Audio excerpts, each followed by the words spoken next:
Welcome to the Explainer. Today, we're going to tackle one of the biggest questions out there, one that's been on people's minds forever. What is the point of all this? And to do that, we're going to dive into the perspective of engineer Muhammad Ali Mirza. He's got this powerful idea that our entire existence, well, it's a test. And death, that's just the beginning. Okay, let's start with a number, a really big one that kind of puts everything into perspective. 150,000, according to our source material. That's how many people die every single day. Just let that sink in for a moment. Now, that's not just some random statistic, right? Engineer Muhammad Ali Mirza frames this as the single greatest reality in the entire universe. It's the one event, the one absolute certainty that every last one of us is going to face. No exceptions. But what if the way we think about death is just completely wrong? What if it's not the end of the story, but just a transition? See, this is the core idea that could totally reframe how we look at our lives. The source really hones in on this specific Quranic idea of tasting death. And notice the word there, tasting.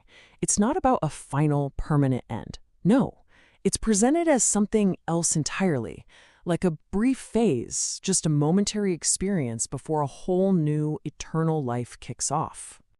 And this single verse, which the speaker really highlights, is where it all comes together. It connects that taste of death to a much, much bigger picture. The idea that our whole lives, all the ups and the downs, the good and the bad, are all part of some grand divine trial. All right, so if life's a test, what exactly are we being tested on? What's the syllabus, Well, the way it's presented in the source, the whole purpose isn't about how much money you make or what your job title is. Nope. It's all about your actions, your deeds.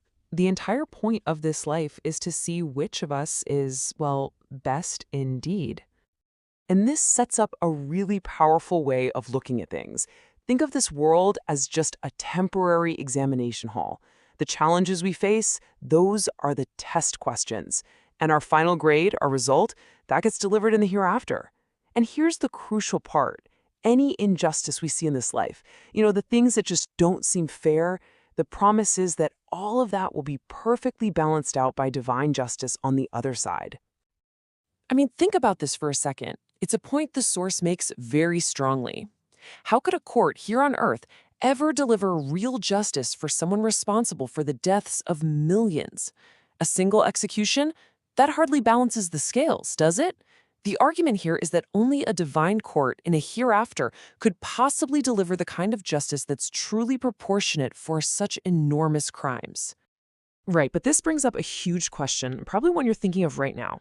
If this is all a test, why does it have to hurt so much? Why is there so much suffering?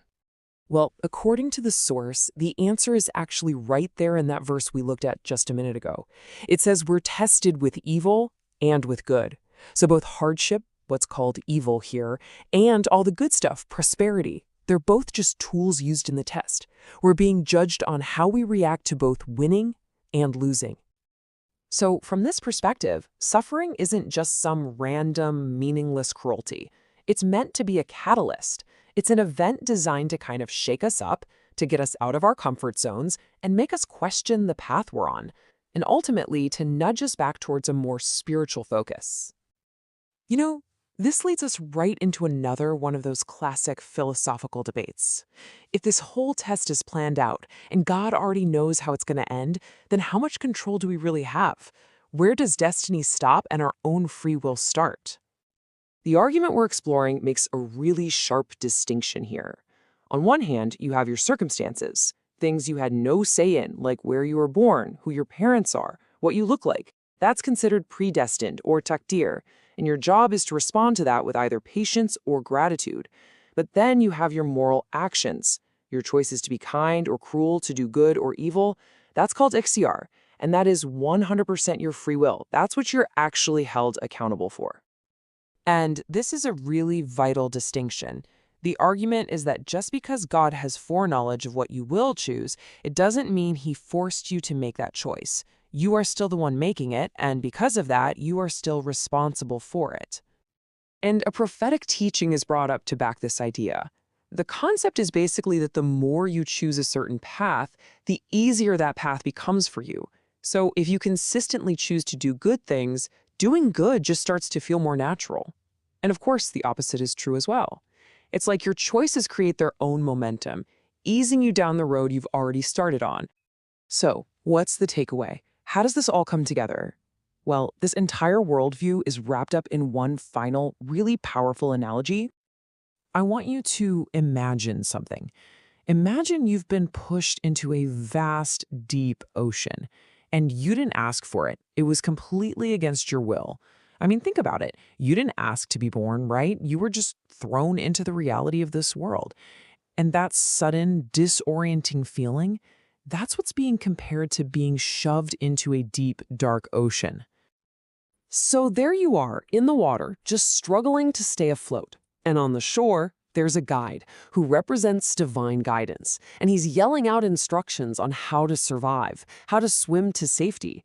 Right then, you basically have two options. Option A, you can tread water and waste all your energy arguing. Why me? Who pushed me in here? This isn't fair. Or there's option B.